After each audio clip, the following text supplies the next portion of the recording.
Get ready, start. May I, Madam, draw the attention of the Honorable Minister to an important committee set up by the Government of India in 1998 under the chairmanship of Mr. Niyogi, who was asked to inquire into the various problems of railway road coordination. Their preliminary report appeared some time ago and it was even circulated to all the state governments for their opinion. But to my regret, I have to say that the work of this committee has been very much hindered as a result of the indifference and, may I say, callous negligence on the part of the state governments as well as on the part of the ministry concerned in taking up this question and in pursuing it so that we may be able to have a clear and comprehensive picture of the transport situation in the country. Now, railway transport, like any other mode of transport, is suffering under a major handicap. The handicap being that we do not know, nor does the railway ministry know, what the exact quantum of transport requirement in the country is and what the rising demand is, which the railways are expected to cater to in future. Certain targets which have been worked out in the 10th plan have been given to us. In the ninth plan, we were given certain targets.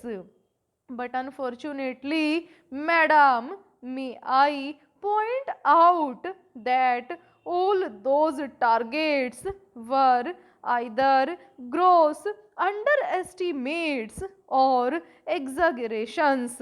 Throughout, we have seen that we have not been able to have a well coordinated and progressive development of the transport system and in particular the railway system in the country. So, anything we suggest today will have that kind of air of unreality without knowing fully or adequately what exactly the transport needs in the country are. We are not in a position to discuss or dilate upon the problems of the railways or the transport itself. Madam, last year when I was speaking on the budget, I pointed out that there had been planning of some sort, but within this planning there had not been sufficient planning in the functioning of the administration. There has not been planning in carrying out the various phases of the program initiated in the plan or in the budget. Frequently, we come across the statement by the Honorable Minister that the railways have not been able to fulfill certain things. I went through the pages of the budget papers and also the speech of the minister. I came across this significant expression. Wherever there are failures or shortfalls in performance, we are told that these are mainly due to unpredictable factors or factors beyond control. I do not think that some of the factors which my honorable friend would like us to believe that they are unpredictable or uncontrollable cannot be anticipated. For instance, I may draw the attention of the honorable minister to one important fact, that is, we have been supplying since some time past empty hollows for a long distance to collieries, to steel factories, and so on. We are told that this empty hollows is unavoidable, that we have to find empty wagons to steel factories and collieries to carry raw material or perhaps coal and the like.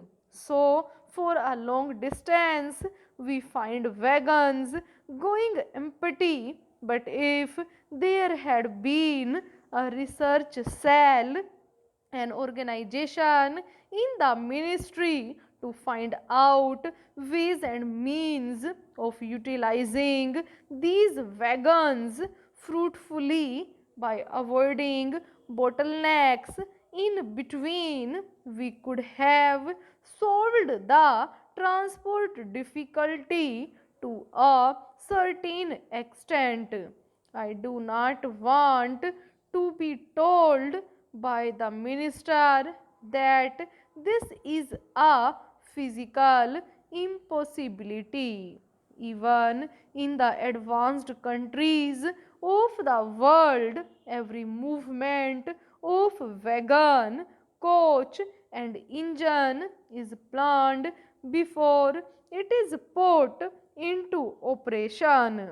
It is unfortunate and tragic that in this country, after a decade of planning, we have not been able to think in terms of planning while executing the works. Now, in regard to some of the general problems of the railways, I would say first of all that the rise in demand is so great that we have to be prepared to provide not only adequate but also effective transport facilities to our people. I need not tell the house that the railway transport system in general is greatly dependent or interdependent on the general economy of the country. But during the last one decade, there has been one significant factor that has to be appreciated, that is, the demand for transport is increasing at a faster rate than the rise in the national income or the rise in production in any sector or in any industry. This is a factor that has not been adequately appreciated, even if it has been adequately appreciated. No attempt or sincere effort has yet been made to carry out the fulfillment of the needs of all the sectors of our economy. Full stop.